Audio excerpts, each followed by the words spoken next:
For the latest information regarding the COVID-19 pandemic in Cupertino, please visit cupertino.org/coronavirus. Good afternoon. My name is Corina Herrera Loera. I'm the Public Information Officer for the Emergency Operations Center here in the County of Santa Clara. Welcome to our live stream today in conversation with the county. We have a very special guest with us here today, but before I introduce her to give us an update on her information, I will give just a brief general update as to our county and where we currently are at in our numbers.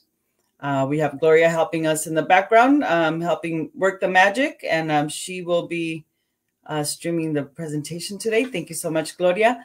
Next slide, please. So this is our COVID-19 daily update. As some of you know, and it should come back on soon, we generally give just a very basic update as to where our numbers are in regards to the completed vaccination and cases of COVID-19. So as of the 21st of December, you'll see here that we have 80.8% of our residents of all ages with a completed vaccination. Good job, Santa Clara County. Obviously, we're not at 100%, which is affecting currently our county now that we have this new variant with Omicron, as some of you or all of you have probably heard by now.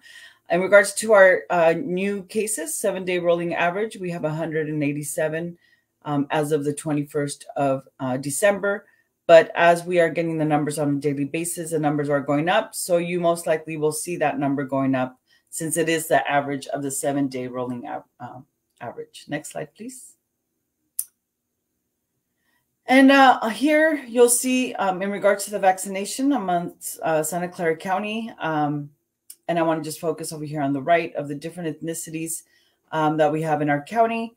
You will see, and I think, Gloria, I'm just sharing your other screen, is that you will see based on the ethnicities that the Hispanic Latino community are the ones, and the Caucasian are the ones that have the lowest vaccination. As of now, as you all know, and I'll be going over the specific information, we are not only encouraging everybody to get their vaccinations, but also their boosters. As of now, we know that has been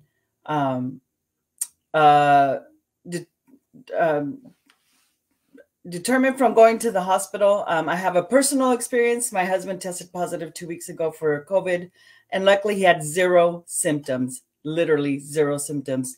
We attest that to the fact that he has both vaccinations. He has his booster shot.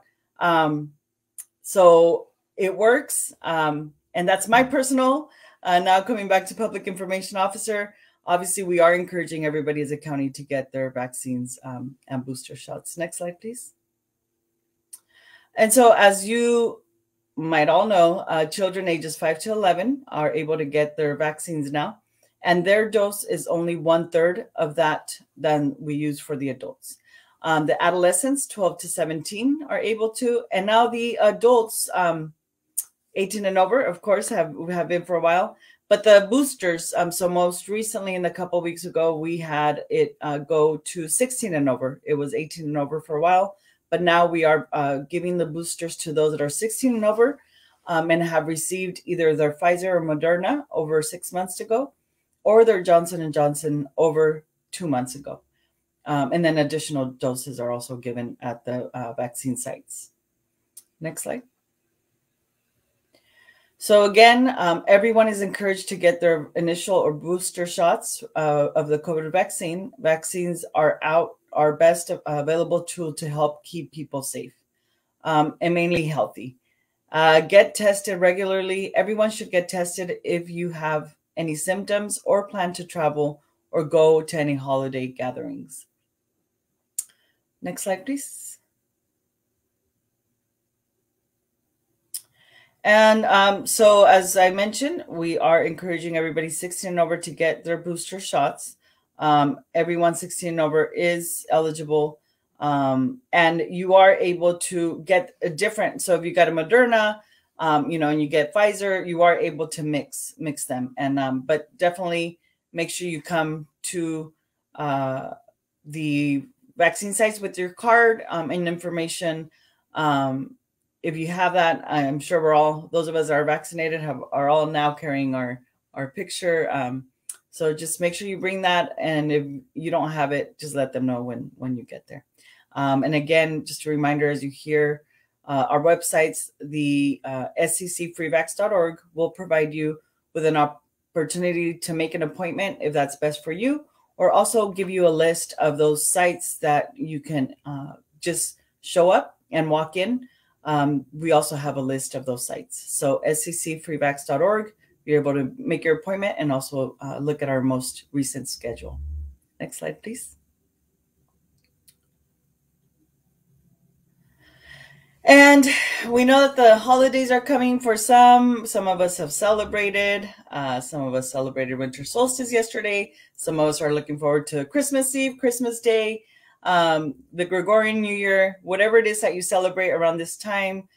We hope it's a gentle holiday for you all.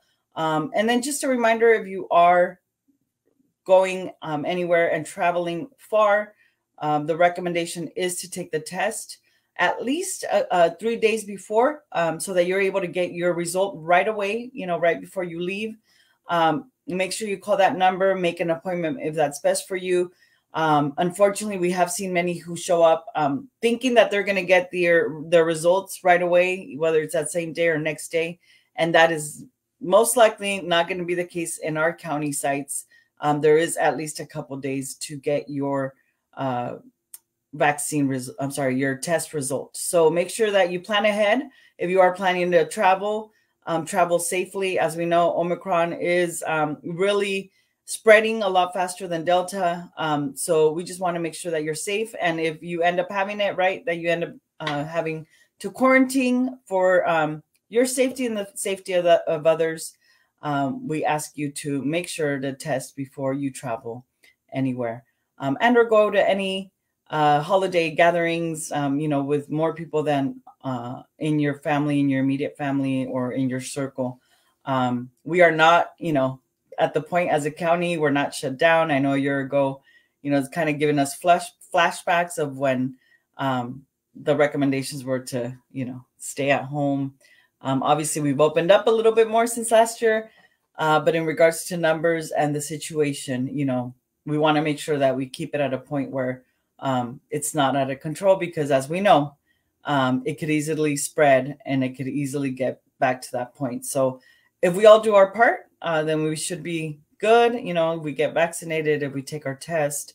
If we're against being vaccinated and you're not, then take your test, and be responsible that way, just so that we don't pass on the COVID-19 or Omicron now, as we know it. Next slide, please. And yes, same thing for New Year's. I know we won't see each other. We won't have another community forum prior to then.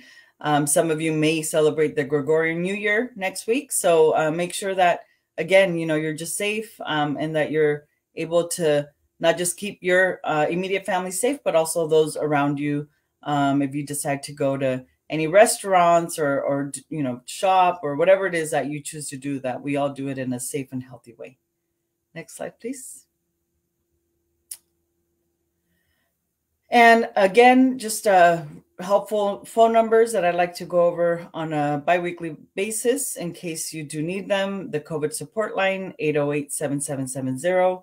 And I'll skip a few here, just to highlight a few of those. They're all very important. Make sure to take them down if you think you will need them.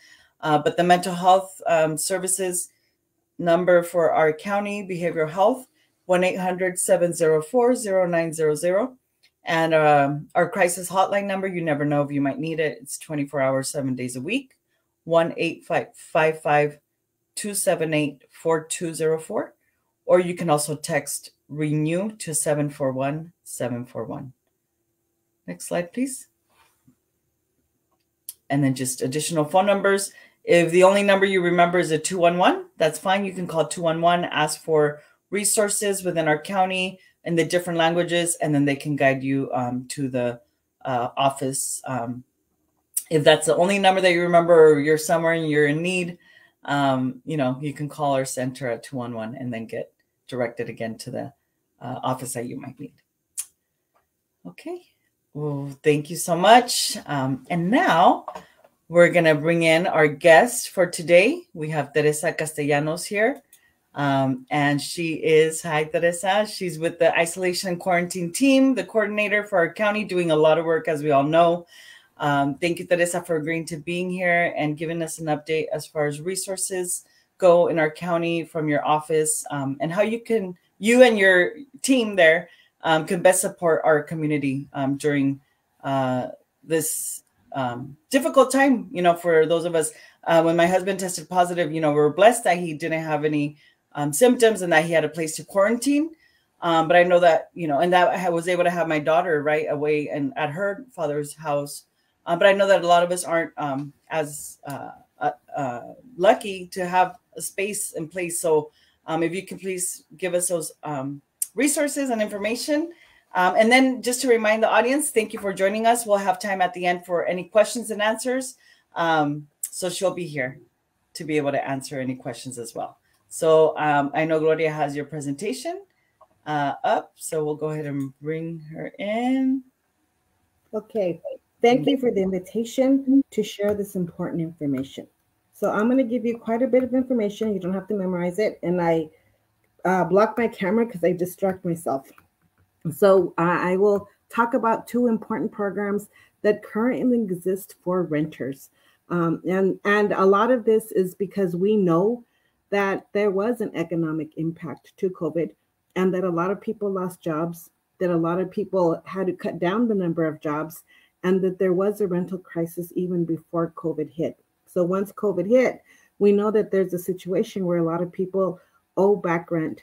And we're going to talk about two programs that are available to help renters in this time of stress and crisis. Next. So I'm going to talk about two programs that are here available for renters. There are many other programs, but I'm going to talk about two in particular. I'm going to talk about the state program, and it's called the Emergency Rental Assistance Program, and it's available for people who have debt on their rent from April 2020 to March 22.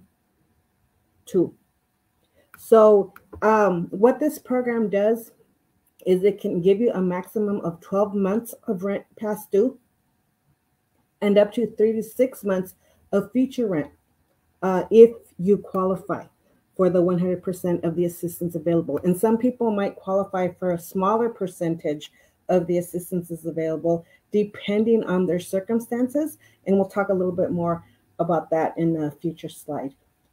It can also assist with 100% of some utility bills, including internet. There is a maximum of 12 months for utility bills that are paid. And it also does include expenses related to having to move in your housing. So this is the state program that currently exists. If you watch TV, there's a lot of commercials that come up about this, but there's not a lot of detail. It just says that the program is available. The other program that I want to talk to you about is the Isolation and Quarantine Program. And this is the Santa Clara County program that has been created for people who are sick with COVID or have been sick with COVID in the last 90 days.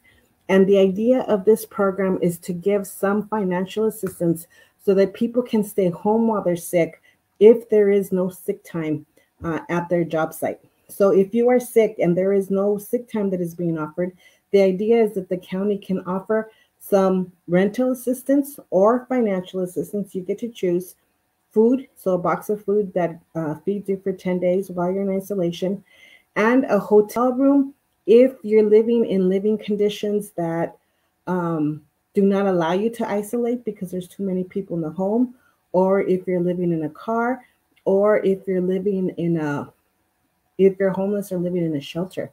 There is hotel room that can be provided so that you don't get other people sick. Next.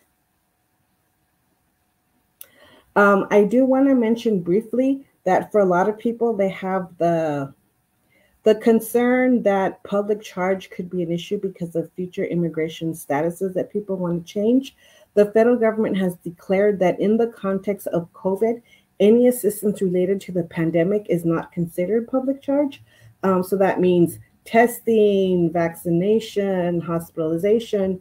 They've also stated that requesting emergency rental assistance, and these two programs are emergency rental assistance, are not considered public charge. And if you would like to get more information, you can go to the USCIS website and type in public charge and COVID, and you can see this information. Next. I'm going to talk now very briefly about the emergency rental assistance. I'm giving you an overview of it, so it's very brief. And we do have other presentations where we go more in detail about what you need to actually apply, because it will ask you for a lot of information and proof of your information, but it is a program that does exist to help you at this moment. Next. So what does this state program do? As I mentioned, it can provide up to 12 months of past due rent, and it could be I owe all of the rent, or I owe the total of every monthly rent, or it could be I owe a portion of the rent because I was making payments. So it can provide up to 12 months of rent that is past due with 3 to 6 months of future rent. But because the program ends in March, then if you're applying now, you would only be able to get to March. So it's actually only 3 months. It is not counted as income for renters, so it does not have to be reported in your taxes. And if you're receiving any state funding, it will not impact any of that state funding or federal funding, because it's not meant as income. It is meant to help you in this housing emergency. Utility bills can be included, but if you're applying for a utility bill, the household member who is on the bill has to be part of your application, so that there has to be a connection with this person is in my household and the bill is in his or her name, or it's in the person who's applying. But there has to be a connection to the application and the household in terms of the name of the person on the application. Internet can also be included, but cable cannot. PG&E can be included as part of this program. The water bill cannot be included as a standalone bill. So the state has other programs that they have that assist people who are behind on their water. So you would have to apply for a separate program to help with water.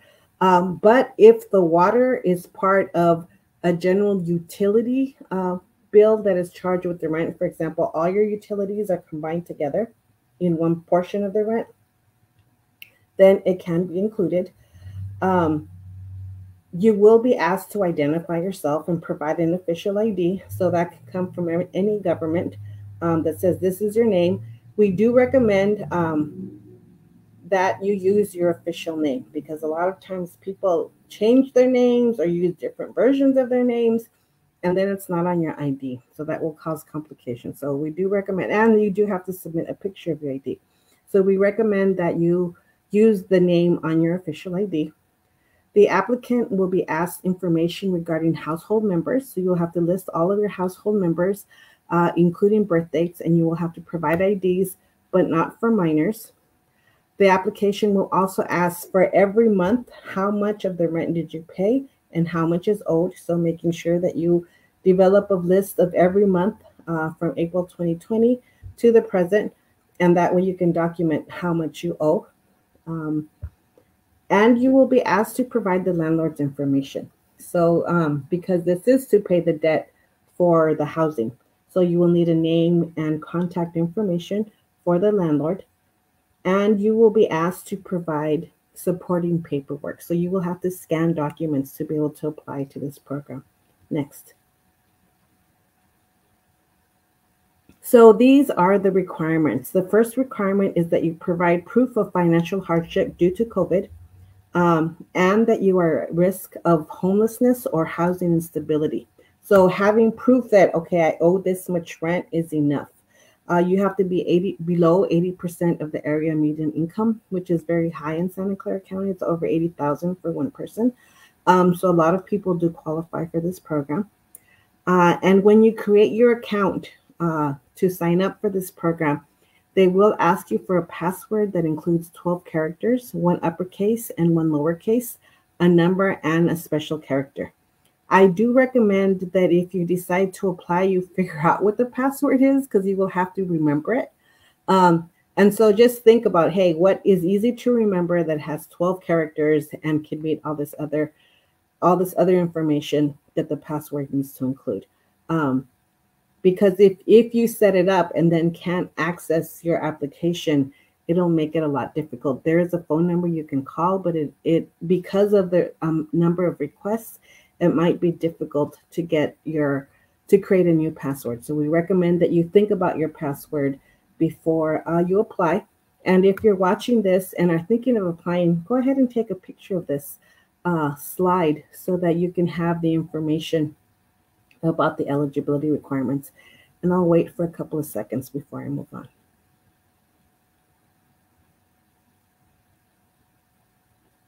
Next.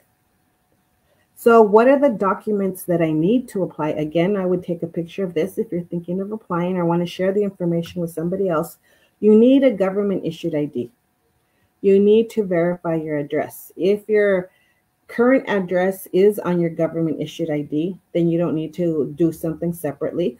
But if your current address is not on your official ID, then you will need to verify in some other way that you actually live where you say you live. And so that could be the PG&E bill is in my name, or any other bill that you receive. You will need an email address. All of this is done through email. There are some parts where you can call by phone, but the majority of it is done by email.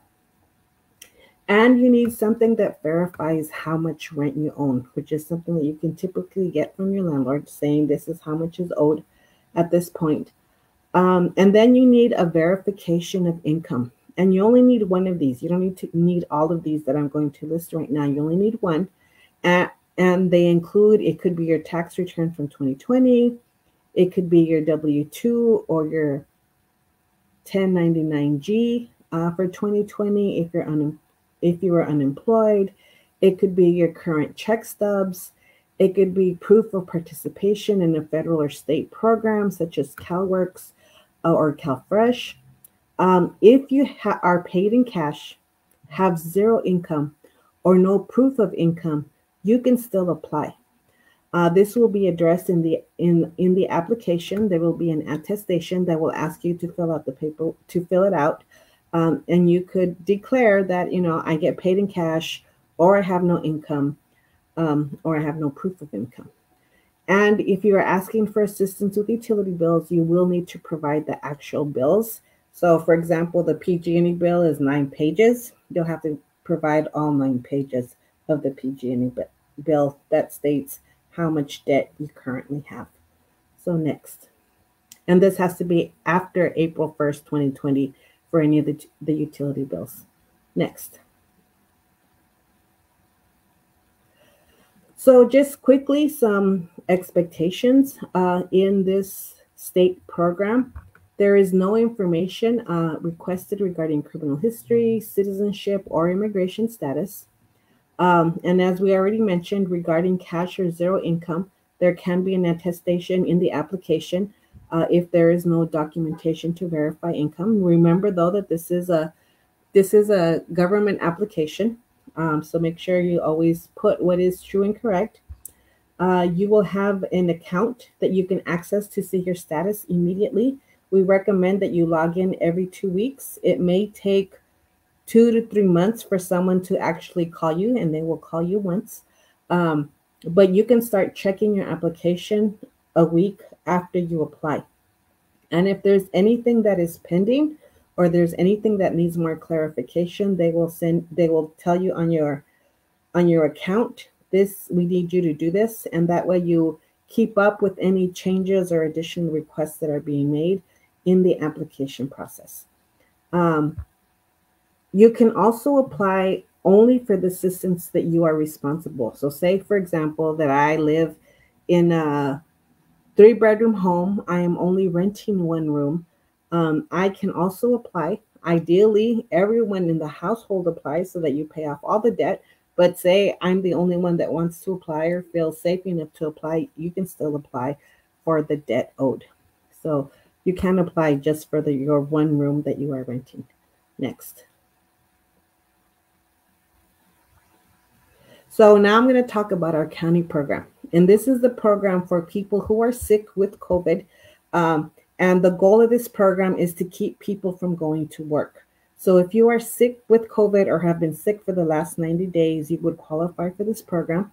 And what this program does is it tries to cover your income so that you're not forced to go to work. So it has to be that my work situation does not pay me sick time, and that has an economic impact on my ability to stay home and not go to work.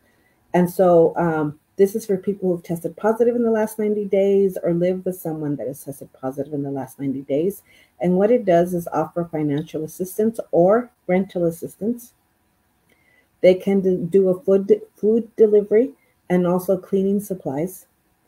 And as I previously mentioned, they can also provide a hotel room if your living conditions are such that you cannot isolate and you would expose other people because there are too many people in the home and there's no way you could not spread the virus. So these are the three elements of this program. Next. So in order to qualify for this program, you have to prove that there was loss of income due to COVID exposure. You have to be a resident of Santa Clara County and be a participating city. Not every city participates in this program. Every city participates in the hotel part, and 5 or 6 cities participate in the rest of the elements of this program. If you live in a city that is not participating, if you call our phone number, we will also give you the contact phone number for the city that you live in, because that means they are managing their own program in response to COVID. And you have to also receive income at or below 80% of the area median income. So these are all the qualifications for this county program. Next. So these are the cities that participate and how they participate. So the cities that offer the full range of programs are Saratoga, San Jose, Morgan Hill, Milpitas, Los Altos Hills, Los Altos, and if you live in the unincorporated part of Santa Clara County. If you live in the other cities, they also have programs, but they're not centralized in one county, one-stop site where you can do the whole process for everything. So next. So I'm going to talk a little bit about the difference between the financial assistance or the rental assistance. So if you call the phone number, and I will be giving you the number shortly, they will ask you if you are sick with COVID and have no income because you can't go to work, that means no sick time, then that is being paid. Then you can apply for $2,000 for one lost salary, and $2,500 for 2 or more individuals who lose their salary and have to isolate. These funds can be used in any way you need to use them. There is no rules about how that money gets used. We also provide rental assistance and assistance with utilities. This could be up to $5,000 for a month's worth of rent, and it can include utilities. Here, the check does go directly to the landlord. This process is much longer. We need rental agreements. We need IDs for everyone that lives in the household. We need proof of income for everyone that works in the household. So this rental assistance and utilities does exist. It is a little bit more complicated to get through. So most people pick the option of financial assistance because you can get the $2,000 to $2,500 without a whole lot of requirements for documentation. But you do have that option. Next. So if you decide to apply for the financial assistance, and that's the $2,000 to $2,500, what you would need to provide is some kind of ID, your proof that you live in Santa Clara County and in one of the participating cities. And if you don't have proof on your ID, as I previously mentioned, we'd have to see some kind of bill or something that proves that you live where you say you live. And then people need to sign a self-certification through DocuSign. So it's an email that is sent to you. where you need to include your signature and date, and you make a statement that you have lost income, and that because you have lost income, you have a financial need due to COVID, and those are all the steps to qualify and apply for the county program for people who are sick with COVID. Next. So what are the expectations in terms of the county isolation and quarantine program? It is that you will make a phone call. The coordinator or one of the coordinators will call you back within 24 hours. And when they call you back, they will fill out your application right as they're speaking to you. So they will ask you your name, your address, have you tested positive for COVID, how many people in your household, and they will explain to you the whole program, which is what I just explained right now, about what you need in order to qualify. And once they explain it to you, they will also send you an email where the email will say, this is what we need for you to continue to proceed with your application. Once they've explained everything that is needed, there will be 3 attempts to communicate and connect with you in order to finish the application process. If you do not respond in the 3 attempts, they will close the case. But if after the 3 attempts, their case is closed, you can call again and the case will be open. The limit is that 90-day period. So if you have been sick in the last 90 days, you still qualify. If it was more than 90 days, you may no longer qualify. And then once you've submitted your paperwork, the client will receive assistance within 7 to 10 days. So you can receive the check for $2,000 to $2,500 within 7 to 10 days. You will receive, if you need food, they will, or cleaning supplies, you will receive that in 1 to 2 days. And if you need hotel assistance because of the living situation you're in, you'll probably receive that in less than 24 hours. And that is the whole program. Next. So in terms of the state program, can the state, and that's the ERA program, help stop an eviction? Technically, it's supposed to be able to. If someone has submitted an application, they cannot be evicted while they're waiting for an answer to their process. They're not supposed to be able to be locked out of their apartment. And if it goes through the court proceedings, a judge is not supposed to be able to evict someone. So in the state of California, there is a process for eviction that needs to be followed.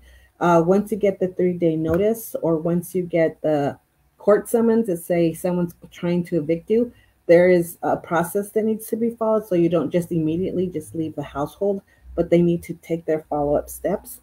And in the state program, they are trying to expedite people who have received the 3-day notice, or people who are in court proceedings, or people who are very low income. So those are the groups of people that will be prioritized in this state California rental assistance program.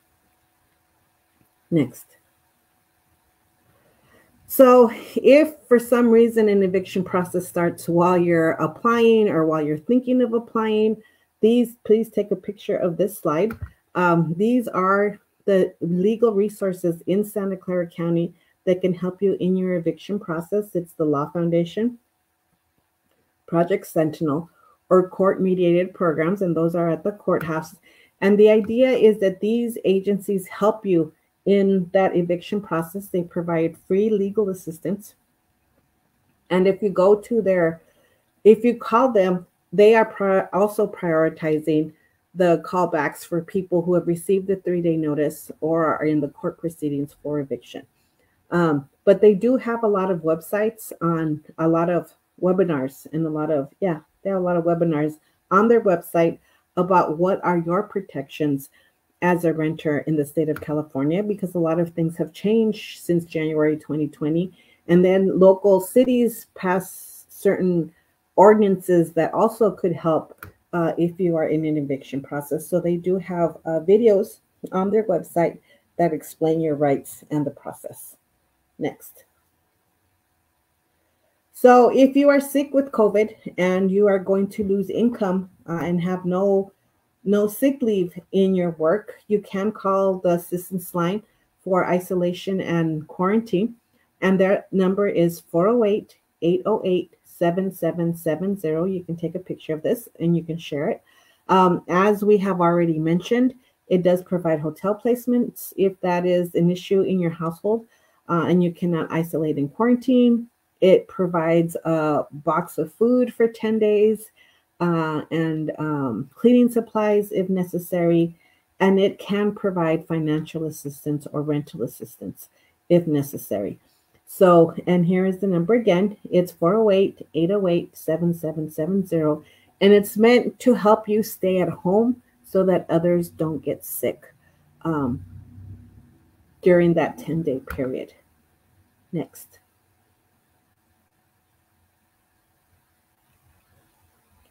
So in terms of the state program, how do I start with that? Well, you can start your own application as mentioned in the previous websites. You can call a local agency and I'll give you I'll show you the logos of the local agencies that are helping. You can start the process and decide, oh, this is too complicated. I actually want help with it. No problem. You can go to one of the local agencies and they will help you. But just remember, you have to remember what your password was, because if you don't remember what your password was, it's going to be really hard to help you. The website has resources in English, Spanish, Korean, Vietnamese, Chinese, and Tagalog. And then if you speak another language, it's not these 5 languages, they do have the Google Translate in the right-hand corner. So you can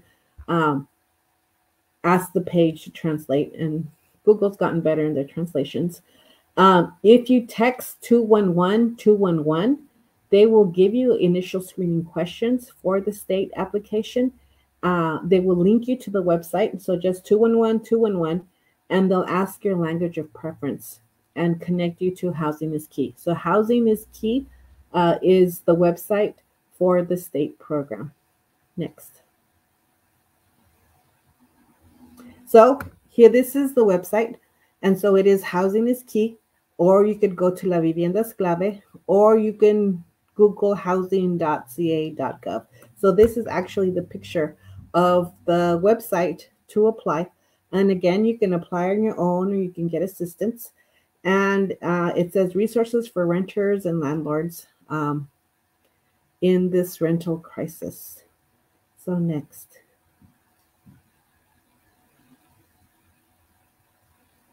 So these are the local agencies that the state of California is working with to help you apply if you decide that you need the assistance. So Santa Clara County, we're helping people apply. If you call one of our phone numbers, we can give you a reference of where to go. Project Sentinel is also helping. International Rescue Committee is also helping. The City of San Jose is helping, and they have 2 locations. One is on at the Franklin McKinley School District, and the other one is at City Hall. And Santa Clara County has a Center Road, Story Road location that they're helping, a community hub, and it's right next to Cardenas, where they are assisting the community. Catholic Charities is also assisting the community, and the San Francisco Housing Development Corporation is also helping in Santa Clara County. So all these agencies have, if you go to their websites, have the information about how to access this assistance. Some of them will do it online with you. Some of them will do it with a Zoom, and some of them have walk-ins if you prefer to be a walk-in. So next.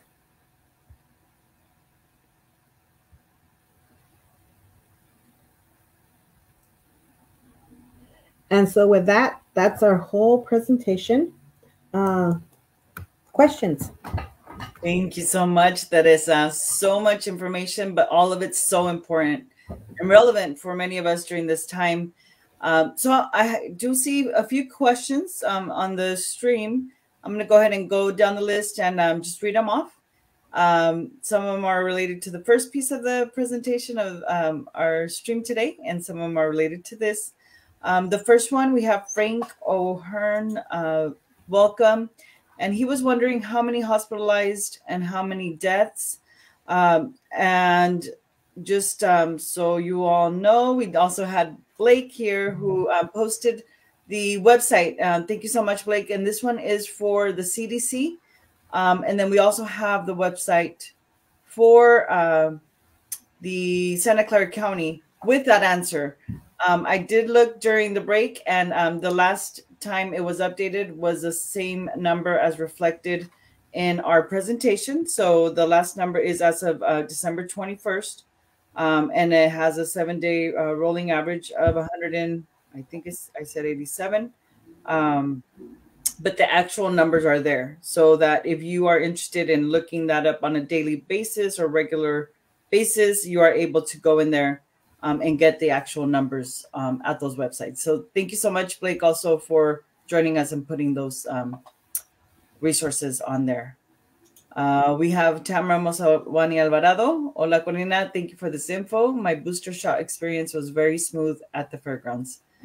Thank you, Tamara, for joining us, and thank you for sharing your experience. We hope that's the same for everybody else. Mine was as well. So thank you for joining us today.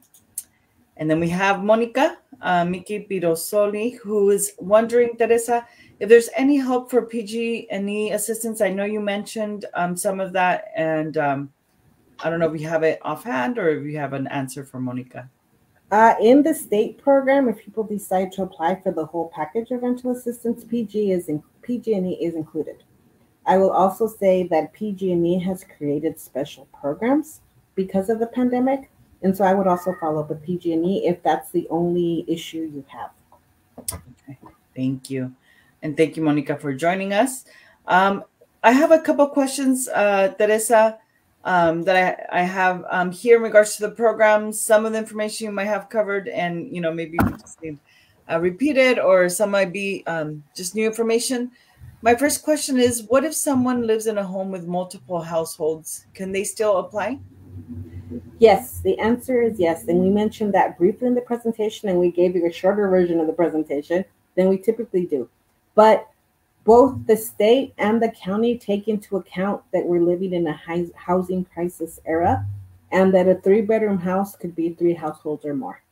And so if you are living with multiple families, you can apply for either one of these programs. You just have to prove that you are a separate part of that. You guys are not financially supporting each other, but that the family unit supports itself. And so just providing that information is enough to apply for either one of these programs. Thank you. And just reminding the public that you're able to put any of your questions, if you're watching on YouTube or Facebook, on the comments section. And I'll keep asking a few other questions unless I see any pop up from the public. The next question is, can a landlord apply to the program if their renter is behind on rent payments? Yes, the landlord can apply. And it's recommended that both the landlord and the tenant apply, because that way you get to more of the debt that has accumulated in that rental unit. So when possible, we recommend that both apply, and that way most of the debt is paid off. If the landlord does not apply, the tenant can still apply on their own. But the state will try to communicate with the landlord, because obviously this is a rental issue. And if the landlord doesn't respond, the renter will receive the money with the agreement that they will pay off their debt. Thank you.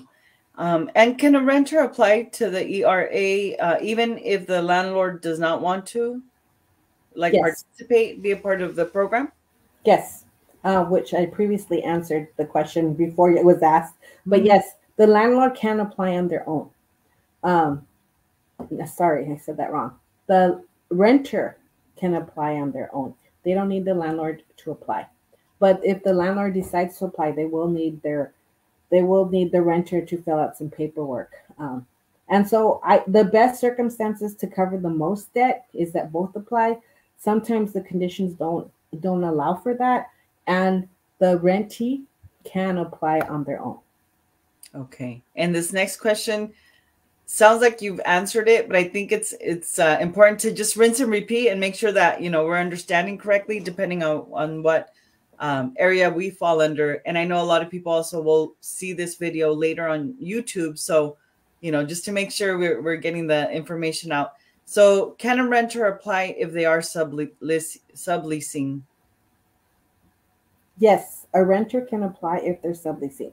But I mean, you have to think about it. Obviously, if I'm subleasing and the landlord doesn't know that I'm subleasing, okay, I'm not going to communicate that to the landlord. But I have my own landlord, which is the person who has the lease in their name.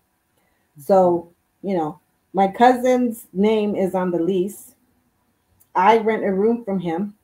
I can apply for this, but my landlord is not my cousin's landlord. My landlord is my cousin because he's on the lease and he's renting to me. So as long as a letter is supplied that includes, I rent to this person, this is how much this person pays me, we live at this address. Yes, someone who is subleasing can also apply for this. Obviously, and we've already talked about that if you're several households in a house, the different households can also apply. But ideally, if everyone applies, then we pay off all the debt versus just paying off a piece of the debt. Mm-hmm. But sometimes we don't have the best conditions, but we can still take advantage of this important opportunity. Yeah. And it sounds like the best thing is to apply. And I mean, at the end, you might get the answer that you don't get it, but the best case scenario would be that you all get it, like you said. The best thing is to apply because it is a program that exists right now. And even if you started the eviction process, apply because this can stop the eviction process as soon as you get the eviction letter. Apply for it. I mean, I have never in my lifetime seen this kind of program that the state of California says, oh yeah, I'll pay for a year of your rent backwards that you owe and a few months forward. I mean, this is an important opportunity to take advantage of. And I think as parents with children, our kids know when parents are stressed. Yeah. And many parents are stressed right now. And it's hard to learn when your family is stressed about housing. And this is, I think, the biggest crisis after actually being sick with COVID is the housing situation, because the housing situation was already hard before COVID started. And it's gotten harder with COVID. So really important to take advantage of this important opportunity. It's really open to everybody because of the information that it asks for and that it doesn't ask for. So it's open to anyone that wants to apply to it. And it's there. I won't say that it'll last forever and that it'll cover everything, but it's an opportunity that exists now. Yeah. And I'm wondering, do applicants need a social security number or an ITIN number to apply? No, they don't. They just need their name and some proof of identity. And that could be issued from the U.S. government, the Mexican consulate, the Colombian embassy. But you need some kind of official ID. And the application also gives you options of what other kinds of IDs can be submitted. And the agencies, if you call them and you need assistance, can also help you think about, okay, what other ID could work. Okay. And then I know that you talked about the two different programs today. And I'm wondering, can applicants receive help from both programs, the isolation and quarantine, and then also the state ERA program? If they qualify, they can receive help from both programs. But say, for example, I was sick in March. So I got assistance from Santa Clara County in March. So when I apply to the state program, I will not be able to apply for March because I already received assistance for March. But I can apply from April through December because I did not get that county assistance. So as long as I meet the eligibility requirement, I can apply for both, but I will not be paid twice for 1 month. Okay. And if applicants do not qualify for one of the programs, could they qualify for the other? Technically, yes, because say, for example, I got sick with COVID, but I got paid sick leave from my work. So that means I would not qualify for the county program because I'm already getting paid sick days. So there is no additional money that I will get from this program. But I've been impacted by the pandemic. I'm behind on my rent. I have a debt. Can I apply for this program? Yes, you can. So if you didn't qualify for one, it doesn't mean you don't qualify for the other. Okay. And the best message that I've heard all day is apply. If you are in need of any one of these resources and services, apply. And the best case scenario would be that you end up getting them both.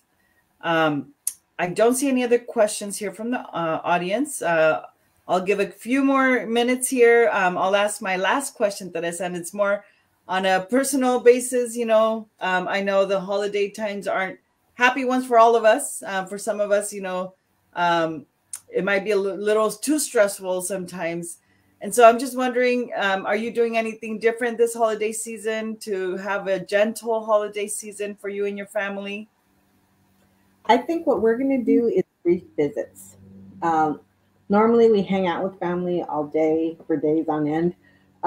Because we did have COVID in our household and we have people who are vulnerable in their health, I think we're going to do brief visits, and we're going to try to stay outside when we can stay outside, and obviously be masks. And we'll make sure we always wear our masks. And we're all vaccinated and we all have the booster shot, but you know, things change, and at the same time, they stay the same. So it's really important that we continue to do our part to take care of our community and the people that we love. Because there are, unfortunately, it continues to be a life and death situation, and we need to make sure we take care of each other and take care of ourselves. Yes. And with that, I don't see any more questions. So with that, we'll go ahead and close today, unless you have anything else to add for us, Teresa, today. I really appreciate your time and coming on here to share those resources with our community. The only thing I would add is this program does exist. Take advantage of it, because it can relieve a lot of stress. And I know that the housing stress is a big deal. This program won't last forever, but it exists now. And it's meant to help our community and to help prevent homelessness. So do everything possible to be able to take advantage of it. Thank you. Thank you, Teresa. And hope everybody has a gentle holiday season. And we'll see you again in 2 weeks. And Teresa, thank you again for your time and your information that you shared with us today. Take care, everyone. Stay safe. For the latest information regarding the COVID-19 pandemic in Cupertino, please visit cupertino.org/coronavirus.